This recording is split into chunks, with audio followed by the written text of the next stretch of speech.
Dateline Milwaukee, Tuesday, 13 May. Milwaukee Circuit Judge Hannah Dugan, whom I continue to maintain is in fact the female doppelganger of Minnesota Governor Tampon Tim Walz, was indicted by a grand jury this week for her antics back on the 18th of April when she decided to cosplay the resistance, as you do, and facilitate the escape from her courthouse of a criminal illegal alien who was otherwise about to be taken into custody by Immigration and Customs Enforcement, or ICE to their friends. Judge Hannah, or the artist formerly known as Judge Hannah, I think we can now safely call her, she faces a maximum of 6 years in prison, and a $350,000 fine for doing this thing that she inexplicably chose to do, allegedly, but don't take this reporter's word for it.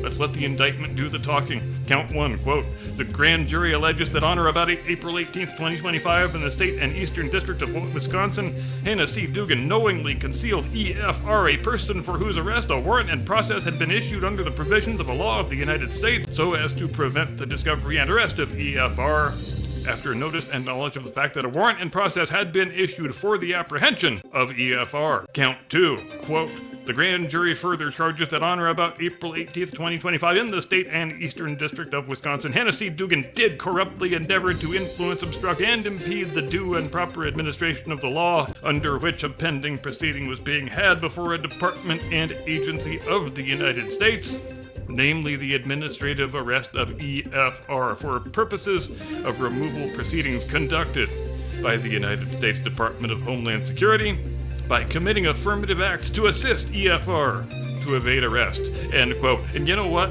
You'll forgive me for the sudden and perhaps drastic shift of topic, but I wonder the same thing about Judge Hannah that I do about former FBI Director and certified ignoramus James Comey. The thing I wonder is, what was their mental best case scenario when they chose to do the thing they did? When Judge Hannah made the choice to plan and facilitate the escape of a fugitive from justice, did she imagine there would be no price to pay on her end, that she could continue being a judge, that she would be proclaimed some hero of the resistance and get to go on The View? I mean, what? Which, granted, she may still get to do, but you'll have to ask the Federal Bureau of Prisons what their rules are on such things.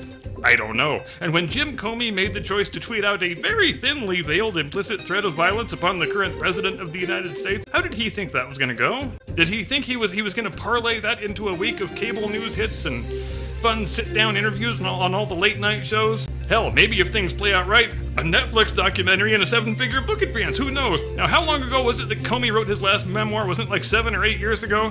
So basically what we're looking at is, the dude spent all the money from the last book advance. He needs a new book advance in order to maintain the lifestyle to which he has grown accustomed, and instead, well, he's probably going to prison. And what's worse, he doesn't even have the option of swapping out his gender and sharing a cell with Judge Hannah over at the women's prison. So good work, Jim.